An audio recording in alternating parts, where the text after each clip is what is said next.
বলছে, মনি সাহেব আপনার ওই আপনার মেয়ে আর আপনার ছেলে, আপনার মেয়ে আর আপনার ছেলে, এরা দুজনাই খেতে খেতে খেতে খেতে সব দুধ শেষ হয়ে যায়।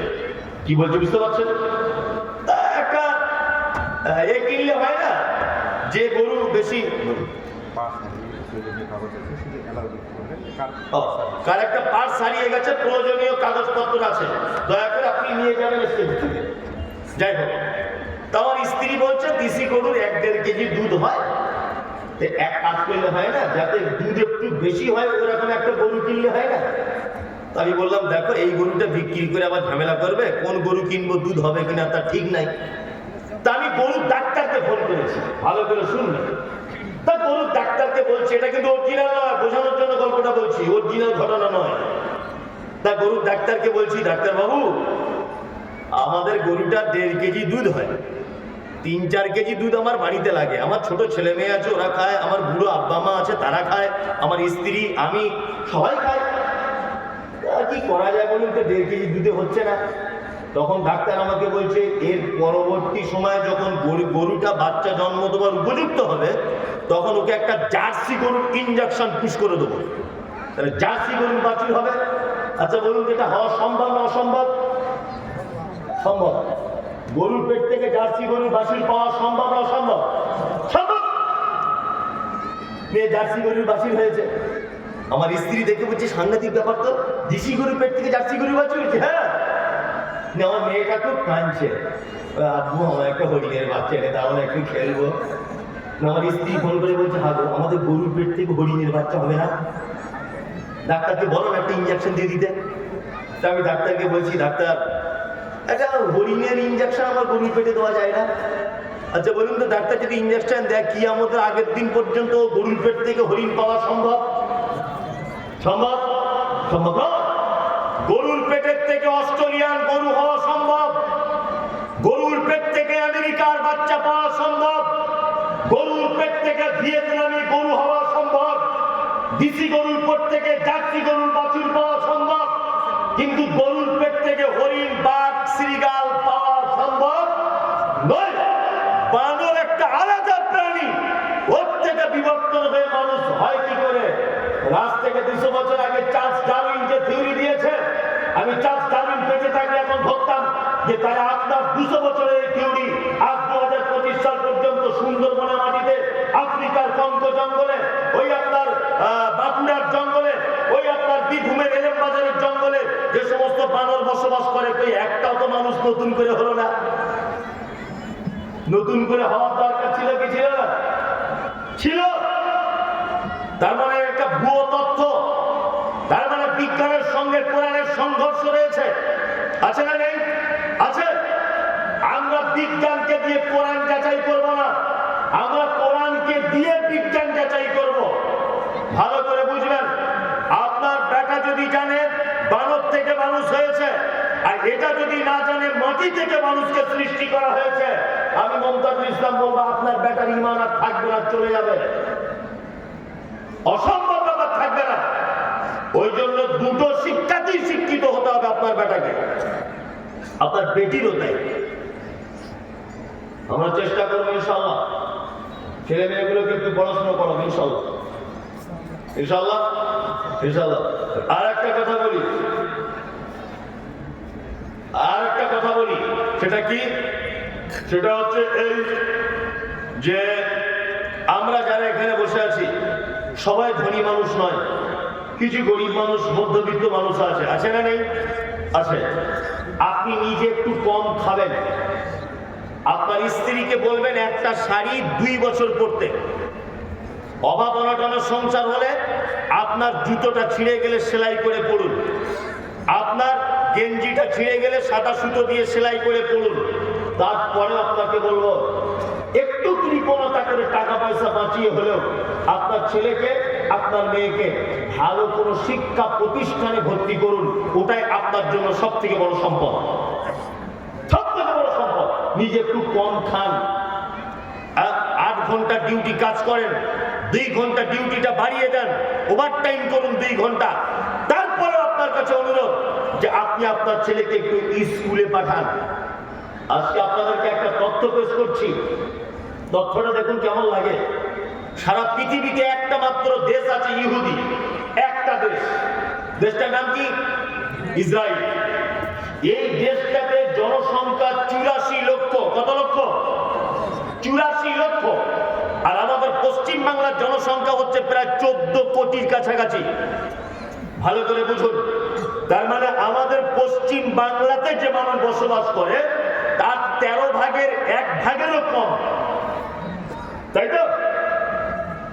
আপনারা জানেন ইসরায়েলে এই 84 লক্ষ লোক ফিলিস্তিনের উপরে কেমন অত্যাচার চালাচ্ছে। কিছুদিন আগে ইরানের উপরে হামলা চালিয়েছে ওরা আমেরিকার মতো একজন শক্তিশালী দেশকে পর্যন্ত পরোয়া করে না। কারণ কি জানেন? কারণ হচ্ছে 4টে জিনিসের ক্ষমতা সব থেকে ওদের বেশি। আমি জেনে পড়ে বুঝে তবে আপনাকে বলছি, এটা পৃথিবীর 4টে জিনিস, সব থেকে জিনিস ওদের কাছে আছে বেশি। এক নম্বর হলো 18 বছর বয়স পর্যন্ত কোন ছেলে বা মেয়ে তারা যদি স্কুলে না যায় তার বাপকে জরিমানা দিতে হয় সরকারকে, এবং 5 বছর থেকে 18 বছর পর্যন্ত একটা ছেলের শিক্ষার খাতাপত্র, বই, কলম, তার খাওয়া দাওয়া, তার পোশাক, তার যানবাহন সমস্ত কিছু সরকার বহন করে। 18 বছরের আগে যদি কোনো ছেলে রাজমিস্ত্রি কাজ করে, 18 বছরের আগে যদি কোনো ছেলে কোন রকমের কাজের সঙ্গে যুক্ত থাকে, তার বাপে 3 বছর পর্যন্ত জেল খাটতে হতে পারে। এর নাম ইসরায়েল। ভালো করে বুঝবেন। 2, প্রত্যেক 3 থেকে 4 জন একজনা করে সেনার ক্ষমতা ওদের বেশি। 3 নম্বর হচ্ছে এই সারা পৃথিবীতে যত জাতি বসবাস করে, একটা জাতি আছে তাদের ভিতরে কোনো মতনৈক্য নেই, বিভেদ নেই, এককভাবে সবাই একতাবদ্ধভাবে জীবনযাপন করে, তারা হচ্ছে ইহুদি। একতা। আজকে আপনি হিন্দু ভাইদের ভিতরে যান, হিন্দুরা এখন ভাগ হয়ে গেছে। শুভেন্দু অধিকারীর হিন্দু আলাদা, ভালো করে বুঝবেন। যারা শুভেন্দু অধিকারীর সাথে ঘরে ওরা আলাদা হিন্দু, ভালো করে বোঝার চেষ্টা করুন। আবার যারা ওই আপনার দীনকৃষ্ণ ঠাকুরের বক্তব্য শোনে ওরা আবার আলাদা হিন্দু। মানে কি, চিন্তা ভাবনাটা আলাদা। শুভেন্দু অধিকারীর সঙ্গে যারা ঘরে তাদের চিন্তা ভাবনা মুসলমান দেখলেই ভালো, ওরা সব দেখাতে, ভালো করে বুঝবেন। ও উগ্রবাদী হিন্দু, ওরা আলাদা। আজকে মুসলিমদের ভিতরে বিভিন্ন দলে বিভক্ত আছে না নেই? আছে, বিভিন্ন ফেরকাতে বিভক্ত। সারা পৃথিবীর ইতিহাস বলছে যে 4টে কাজে তারা সব থেকে এগিয়ে ইহুদিরা। তার ভিতরে 3 নম্বরে একতা, ঐক্যবদ্ধ জীবন। নাম্বার 4 নম্বর, সারা ভারতবর্ষে আমাদের যত শিক্ষিত মনীষীদের জন্ম, বা সারা ভারতবর্ষের ভিতরে সব থেকে বড় আবিষ্কার পরমাণু বিজ্ঞানী, তিনি কে? এপিজে আব্দুল কালাম। এপিজে আব্দুল কালামের মতো এরকম অজস্র এপিজে আব্দুল কালাম আজও পর্যন্ত ইসরায়েলের মাটিতে বসে আছে, তারা জন্ম হয়ে। ভাবতে পারছেন আপনি? ওইটুকু দেশ কত ক্ষমতা রাখে, আমেরিকাকে পর্যন্ত চ্যালেঞ্জ করে দিচ্ছে। আয় লাগতে আসবে আমাদের সাথে লাভ। ইরানের মতো একটা দেশকে আক্রমণ করছে, আপনি ভাবতে পারছেন? সারা পৃথিবীর সমস্ত দেশ ওদের বিপক্ষে গেলেও ওরা একাই লড়াই চালিয়ে যাবে। মাত্র 84 লক্ষ লোক। কি বলছে বুঝতে পারছেন তো? 4টে জিনিস, আর এই 4টে জিনিস আমাদের ভিতরে নেই। না আছে ঐক্যবদ্ধ জীবন, না আছে ভালো শিক্ষার ব্যবস্থা, না শিক্ষার ব্যবস্থা, না গার্জেন পক্ষদের খুব বড় হুঙ্কার। 15 বছরের ছেলে বিড়ি টানছে, রাজমিস্ত্রি কাজ করছে, আর ওর বাপ ফোন করে বলছে যে বেটা টাকা পাঠালে না, তোমার 5,000 আমরা তুলে দিতে হবে। এই 15 বছরের ছেলে টাকা পাঠাবে কেন? ও তো স্কুলে যাওয়ার বয়স। 12 বছরের ছেলে ও রাজমিস্ত্রি কাজ করছে, হোটেলে কাজ করছে, কলকাতাতে আমি দেখেছি। রায়গঞ্জের কিছু ছেলে, বাচ্চা ছেলে, 12-13 বছরের ছেলে, তারা হোটেলে থালা বাসন মারছে। কেন? ও স্কুলে যাওয়ার বয়স। ওই জন্য বলছি শিক্ষার ব্যাপারে আগে আসুন। এবার আপনাদেরকে আমি পৃথিবীর এক দামি শিক্ষিত মানুষের গল্প বলবো, মারাত্মক দামি, আপনি অবাক হয়ে যাবেন, অবাক। পবিত্র আল কোরআনে আল্লাহ সুবহানাহু ওয়া তাআলা একটা লোকের নামে একটা সূরা অবতীর্ণ করেছে। বলুন তো কি সূরা? লোকমান, তাই না? নবীও ছিলেন না, রাসূলও ছিলেন না। কি ছিলেন? হাকিম, প্রজ্ঞাময়, অত্যাধিক জ্ঞানী। আল্লাহ সুবহানাহু ওয়া তাআলা জ্ঞান দান করেছিলেন। লোকমান হাকিমের ব্যাপারে তাফসীর ইবনে কাসিরকে একবার খুলে দেখবেন, কোরআনের তাফসীর ইবনে কাসির। লোকমান হাকিমের ব্যাপারে ওনার পরিচিতি দেওয়া হয়েছে যে ওনার বাড়ি, আপনারা জানেন, আগে বলতো, এটা স্কুলে পড়ানো হয়েছে, আমরা পড়েছি যে দুর্ভিক্ষের মহাদেশ বলা হয় দক্ষিণ আফ্রিকাকে। আর ওখানকার মানুষ এত গরিব, এখন অবশ্য নেই। এই দক্ষিণ আফ্রিকার একটা শহরের নাম হচ্ছে হাবাসা। কি নাম? হাবাসা। বর্তমানে তার নাম দেওয়া হচ্ছে ইথিওপিয়া। কি বললাম বুঝলেন? এই ইথিওপিয়া দেশে বা ইথিওপিয়া শহরে জন্মগ্রহণ করেছিলেন কে? লোকমান হাকিম। লোকমান হাকিম ছিলেন এত জ্ঞানী, এত জ্ঞানী। দেখতে কেমন ছিল? তাফসীর ইবনে কাসিরের ভিতরে এসেছে, ঠোঁটগুলো মাটির দিকে ঝোলা, আর একদম কালো কুচকুচ কুচকুচ কুচকুচ করতো, হাঁড়ির কালির মতো। আফ্রিকার লোক কেমন হয় আপনারা বুঝতে পারছেন? ক্রিকেট খেলা যারা দেখেন, নাইজেরিয়ানদের যারা খেলা দেখেন, বুঝতে পারেন কেমন কালো হয়। এই কালো কুচকুচে ঠোঁট মোটা লোকটা, তার কথাতে আল্লাহ সুবহানাহু ওয়া তাআলা কোরআনে উল্লেখ করেছেন, তার নামে একটা পরিপূর্ণ সূরা অবতীর্ণ করে দিয়েছেন। সুবহানাল্লাহ। কারণ কি? লোকটা কেমন জ্ঞানী ছিল একটা কথা বলি তাহলে। তার জ্ঞান কেমন দেখুন। উনি ছোটতে বকরি চড়ানো কাজ করতেন, বকরি, ছাগল চড়াতেন, ছাগল। একদিন লোকমান হাকিমের মালিক লোকমানকে ডেকে বলছে, লোকমান, আজকে বাড়িতে কি রান্না হয়েছে? লোকমানের জ্ঞান দেখুন, কি রান্না হয়েছে বলো? লোকমান তখন বলছে, বাড়িতে বকরি রান্না হয়েছে। বকরি? আচ্ছা, তাহলে এক কাজ করো, বকরির শরীরের ভিতরে সব থেকে উন্নত মানের একটা অংশ আমাকে এনে দাও, আমি খাবো। দুটি অংশ। লোকমান হাকিম হৃৎপিণ্ড আর জিহ্বা, এই দুটো জিনিস প্লেটে করে দিলেন। তা মালিক তখন জিজ্ঞাসা করছে, লোকমান, এই দুটো কি বকরির দেহের মধ্যে সব থেকে ভালো? তো বলছে হ্যাঁ। কিছুদিন পার হয়ে গেল, আবার মালিক একদিন জিজ্ঞাসা করে বলছে, লোকমান, আজকে বাড়িতে রান্না কি হলো? তা বলছে, আজকে বাড়িতে রান্না হয়েছে বকরি। তা বলছে, আজকে বকরির দেহের সব থেকে নিকৃষ্ট দুটি জিনিস প্লেটে করে আমাকে দাও, আমি খাবো। আবার দ্বিতীয় দিনও ওই হৃৎপিণ্ড আর জিহ্বাটা দিয়েছে। মালিক তখন মেজাজ উঁচু করে দিয়ে বলছে, লোকমান, আরে তুমি কি আমার সঙ্গে পাগলামি ঝুলেছ? আগের দিনে বলেছে এই দুটো ভালো, আবার আজকে বলছে এই দুটো খারাপ। লোকমান হাকিম তখন বলছেন, যে আপনারা শুনুন, কোন মানুষের দেহের ভিতরে এই দুটো জিনিস যদি ভালো হয় তাহলে সে লোক ভালো, আর কোন মানুষের দেহের ভিতরে জীব আর এই জায়গাটা যদি খারাপ হয় তাহলে সে লোক খারাপ। অরিজিনালটাও তো তাই না? সামনে আসসালামু আলাইকুম, অন্তরে বীজ ভরা, এই এক নম্বরের বদমাইশ আছে না? আসসালামু আলাইকুম, আরে মুমতাজির সাহেব আপনার মতো লোক হয় না, আবার দেখছি ফেসবুকে গাল দিচ্ছে। ওই লোকটাই ইমাম সাহেব, আল্লাহু আকবার, আপনার যা কোরআন তেলাওয়াত, সুবহানাল্লাহ, 30 বছর নামাজ পড়ছি, আপনার মতো কণ্ঠস্বর কারোর শুনিনি, এত কণ্ঠস্বর ভালো আমার। ইমাম সাহেব জোহরের সময় ছেলের পাতলা পায়খানা হচ্ছিল, না বলে বাড়ি চলে গেছে। ওই লোকটা এসে তখন বলছে, সারা ইমাম সাহেব সব ভালো, না বলে শুধু ঘুরে ঘুরে করে ভাব চলে যায়। ওই যে পাক্কা শয়তান লোক, এই মুখে সালাম আলাইকুম আর প্রশংসা, অন্তরে কি? হ্যাঁ, বেশ। লোকমান হাকিম তার জ্ঞান আল্লাহ সুবহানাহু ওয়া তাআলা এত বেশি ভালোবেসেছেন, তার জ্ঞানকে আল্লাহ সুবহানাহু ওয়া তাআলা পবিত্র আল কোরআনের ভিতরে নোট করেছেন। তার বেটাকে তিনি শিক্ষা দিচ্ছেন। আপনারা যারা বসে আছেন, আমি তার বেটার দেওয়া জ্ঞান কোরআনে আল্লাহ নোট করেছেন, ওই জ্ঞানটা, ওই শিক্ষাটা আপনাদেরকে দিয়ে যাব। আপনারা আপনার পরিবারকে, আপনার বেটাকে দিবেন ইনশাআল্লাহ। বাড়িতে গিয়ে বলে দেবেন ইনশাআল্লাহ, এই শিক্ষার অন্ততপক্ষে আপনার পরিবারকে দিবেন, আপনার বেটাকে দিবেন। লোকমান হাকিম বলছে তার বেটাকে, তার বেটাকে যে উপদেশ যে শিক্ষা দিয়েছেন আল্লাহ ওই উপদেশ ওই শিক্ষা কোরআনে নোট করেছেন। এক, আল্লাহ তাআলা বলছেন ওয়াইদ কানা লুকমান লিইবনিহি ওয়াইদুহু ইয়া বুনাইয়া লা তুশরিক বিল্লাহ ইন্নাশ শিরকা লাযুলমুন আযীম। বেটা পৃথিবীতে যাই করো আর নাই করো, আল্লাহর সাথে কোনোদিন কাউকে শরীক করে দিও না। নিশ্চয়ই শিরিক সব থেকে বড় জুলুম, সব থেকে বড় অত্যাচার। শিরিক কাকে বলে জানেন তো?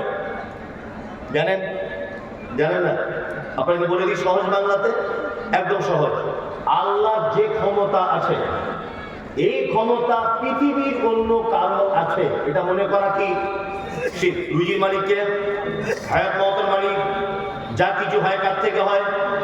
তাই না? আল্লাহ থেকে। এক কথা আল্লাহর যে ক্ষমতাটা আছে এই ক্ষমতা পৃথিবীর অন্য কারো আছে এটা মনে করা শিরক।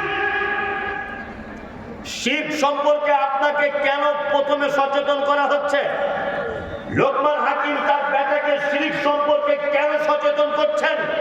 আল্লাহ সুবহানাহু ওয়া তাআলা বলছেন ইন্নাল্লাহা লা ইয়াগফিরু আন ইউশরাকা বিহি ওয়া ইয়াগফিরু মা দুনা যালিকা লিমান ইয়াশা।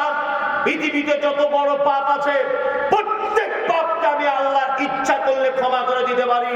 ব্যভিচার করেছ, ইচ্ছা করলে ক্ষমা করে দিতে পারি। তুমি সুদ খেয়েছো, ইচ্ছা করলে ক্ষমা করে দিতে পারি। তুমি অন্যায় করেছো, ইচ্ছা করলে ক্ষমা করে দিতে পারি। 30 বছর নামাজ পড়নি, ইচ্ছা করলে ক্ষমা করে দিতে পারি। 30 বছর রোজা রাখনি, ইচ্ছা করলে ক্ষমা করে দিতে পারি।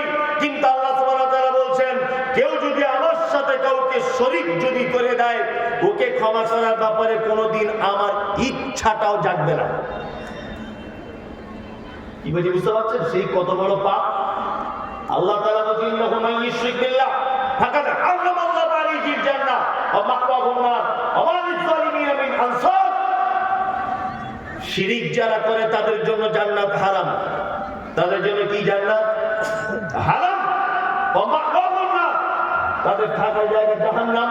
ওয়া মা লিয-যালিমিনা মিন আনসার, এবং কিয়ামতের মাঠে শিরিককারীদের কোনো সহযোগিতা করা হবে, কোনো সাহায্য পাবে না। আপনাকে আর একটা কথা বলে,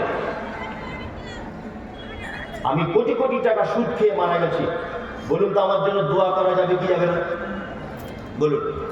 আপনি আমার ভাই ধরে নেন, আপনি দোয়া করতে পারেন আল্লাহ আমার ভাই মুমতাজুর অন্যায় করেছে ক্ষমা করে দাও, এই দোয়া করা যাবে কি যাবে না? যাবে। কেন যাবে না? পাপ করেছি, পাহাড় সম পরিমাণ পাপ করেছি, আল্লাহর কাছে ক্ষমা চাইলে ক্ষমা হবে। আমি ক্ষমা চাইতে পারিনি, আমার পক্ষ থেকে আপনি চান আল্লাহ আমার আব্বাকে একটু ক্ষমা করে দাও, এটা আপনার বলার রাইট আছে না নেই? আছে। একটা পাপীর জন্য ক্ষমা প্রার্থনা করা হারাম।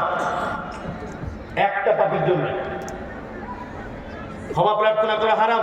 এই দেখুন আল্লাহ তাআলা পবিত্র কোরআনে বলছেন মা কানা লিন-নাবিয়্যি ওয়াল্লাযীনা আমানু আন ইস্তাগফিরু লিল-মুশরিকিন ওয়ালাউ কানু উলি কুরবা। আল্লাহ বলছে নবীদের জন্য উচিত নয়, ইমানদারদের জন্য উচিত নয় যে যারা শিরিক করা অবস্থায় মারা যায় তাদের জন্য ক্ষমা প্রার্থনা করা। সুবহানাল্লাহ। শুধু যদি আল্লাহ ইমানদারদের কথা বলতেন আলাদা ব্যাপার, আল্লাহ বলছে নবীদেরও উচিত নয় যে যারা শিরিক করা অবস্থায় মারা যায় মুশরিক তাদের জন্য ক্ষমা প্রার্থনা করা। এই দেখুন আপনাকে আর একটা কথা বলি, পবিত্র আল কোরআনে আল্লাহ সুবহানাহু ওয়া তাআলা বলছেন কি ইস্তাগফির। নবী আপনি ক্ষমা প্রার্থনা করেন, আওলা তাস্তাগফির, ক্ষমা প্রার্থনা নাই বা করেন, ইন তাস্তাগফির লাহুম ৭০ মাররাতান, আপনি যদি একদিনে ৭০ বার যদি ক্ষমা প্রার্থনা করেন শিরিককারীদের জন্য তাহলে তবুও তাকে ক্ষমা করা হবে না। শিরিক এত বড় পাপ। তবে আমরা যতই বলি নিজেকে আহলে হাদিস, নিজেকে যতই বলি হাদিস মেনে চলি, আমরা শিরিক করি। স্বামীকে বশ করার জন্য দেখবেন বালিশের তলাতে তাবিজ লুকিয়ে রেখেছে ওর বউ, হয় না? মাঝে মধ্যে অবাক হই, অবাক। একটা যুবক ছেলে 4টে আংটি পড়েছে, হাতে 4 রকমের পাথর, 4 রকমের। বলছে এটা কি রে ভাই? বলছে এটা বউ কথা শোনে না হুজুর। এটা বলছে আমার বউ মায়ের বাড়ি গেলে আর আসতে চায় না, ওই গোপন ভাবে নিয়েছি। এটা কিসের রে ভাই? এটা গোপন ব্যাপার বলা যাবে না। আর এই ছোট আঙুলটা কি খবর? বলছে আমার শাশুড়ি বলে আমি নাকি মায়ের কথায় চলি, ওই জন্য এটা আমার শাশুড়ির পক্ষ থেকে দিয়েছে অষ্টধাতু আংটি। 5টা আংটি পরে ঘুরছে, আর 5 রকমের পাথর লাগানো, এক এক পাথরে এক এক রকমের কাজ। সেই আপনাদেরকে একটা কথা বলি, হযরত ওমরকে চেনেন? হযরত ওমর নাম শুনেছেন? হযরত ওমর, পৃথিবীতে একটা পাথর আছে জান্নাত থেকে এসেছে, ডাইরেক্ট জান্নাত থেকে। পাথরটার নাম কি? হাজরে আসওয়াদ, যেটা কাবার এক কোণাতে লাগানো আছে, হাজী সাহেবরা চুম্বন করে। এটা জান্নাত থেকে এসেছে। হাদিসে এসেছে যে পাথরটা যখন আসে দুধের থেকেও সাদা ছিল। আদম সন্তান পাপের বোঝা নিয়ে চুম্বন করতে করতে করতে করতে আল কাতরার মতো কালো হয়ে গেছে। কি বললাম বুঝলেন? হযরত ওমর হজ করতে গিয়ে বারবার কাবাটা ঘুরছেন, আর হাজরে আসওয়াদের দিকে আঙুল বাড়িয়ে দিয়ে বলছেন, এ হাজরে আসওয়াদ, কোশ্চিন কালে আমি তোমাকে চুম্বন করতাম না। তুমি কোনো উপকারও করতে পারো না, ক্ষতিও করতে পারো না। তুমি জান্নাতের পাথর হতে পারো, তোমার উপকার করারও কোনো ক্ষমতা নেই, আর ক্ষতি করারও কোনো ক্ষমতা নেই। তোমাকে চুম্বন করব কেন? আল্লাহর নবী করেছেন আর করতে বলেছেন তাই, তাছাড়া আমি জীবনে করতাম না। কে বলছেন এই কথা? হযরত ওমর। তার মানে জান্নাতের পাথর পর্যন্ত ভালো মন্দ কিছু করে দিতে পারে না, আর তোমার এই ফুটপাতের অষ্টধাতু আংটি তোমার বইয়ের ছেলে করে দিবে। কি বড় বোকা! হ্যাঁ, আরে যে বিক্রি করছে তো চিটার, ও তো 1 নম্বরের চিটার। আমি কলকাতা দেখেছি, কলকাতা না কোথা মসজিদের পাশে তাবিজ, কবজ, মাদুলি আর ওই পাথর সব বিক্রি হয়। বস্তাতে রাখা আছে, কুকুরে পেচ্ছাপ করছে, 40 টাকা কেজি, 50 টাকা কেজি। ওই মাল এনে জুত করে ধুয়ে মুছে সার্ফ পানি দিয়ে ওই আপনার হরিশ্চন্দ্রপুর রেল স্টেশনে একজন চিটা চারিদিকে সাজিয়ে নিয়ে বসেছে, একটা ভাঙা মাইক্রোফোন নিয়ে বলছে, আর আফ্রিকা কোনকো জঙ্গল সে লেকে আয়ে হ্যায় জড়ি বুটি। বুকে বাড়ি মারছে আর বলছে, অথচ নারকেল গাছে শিকড়, কিছুই কাজ নেই। কিনছে কে? হেডমাস্টার, ওর বইয়ের ছেলে হয় না তাই। মনে মনে ভাবছে, আল্লাহ পাগল দুনিয়াতে কি করলে? ওর কপালে ঝাঁটা লেগেছে বলে চিটার পাথর বিক্রি করছে, আর ও 300 টাকা দিয়ে ওই পাথর কিনছে। কোন মানুষ যদি হাতে কিছু ধারণ করে সেটা কি? শিরক। পৃথিবীর এক ভয়ঙ্কর পাপ। আমরা সকলেই শিরক মুক্ত পরিবার করতে হবে, ইনশাআল্লাহ, ইনশাআল্লাহ, ইনশাআল্লাহ। আপনার স্ত্রীকে বলে দিবেন, আপনার বাচ্চার হাতে দেখবেন মাদুলি, তাবিজ, লাল সুতো, কালো সুতো, হাবি জাবি এসব আছে কিনা। যদি থাকে এগুলো খুলে ফেলে দিতে হবে। লোকমান হাকিম তার বেটাকে সর্বপ্রথম যে শিক্ষা দিয়েছেন, আল্লাহ এত পছন্দ করেছেন, ওই শিক্ষাটা পবিত্র আল কোরআনের ভিতরে নোট করে দিয়েছেন। সুবহানাল্লাহ। তার প্রথম শিক্ষা, শিরক মুক্ত একটা পরিবার করতে হবে। কোন রকমের শিরকের সঙ্গে আপোষ করা যাবে কি না। লোকমান হাকিম তারপরে বলছেন, তারপরে কি বলছেন? অবশ্যইনাল ইনসানা বিওয়ালিদাইহি হামালাতুহু উম্মুহু ওয়াহানান আলা ওয়াহানিন ওয়া ফিসালুহু ফি আমাইনি আনিশকুরলি ওয়া লিওয়ালিদাইকা ইলাইয়াল মাসির। লোকমান হাকিম তার বেটাকে দ্বিতীয় উপদেশ দিচ্ছে, বেটা পিতা মাতার সঙ্গে কখনো অসৎ ব্যবহার করবে না, বিশেষ করে তোমার মায়ের সাথে। তোমার মা তোমাকে কষ্টের পর কষ্ট সহ্য করে তোমাকে পেটে ধারণ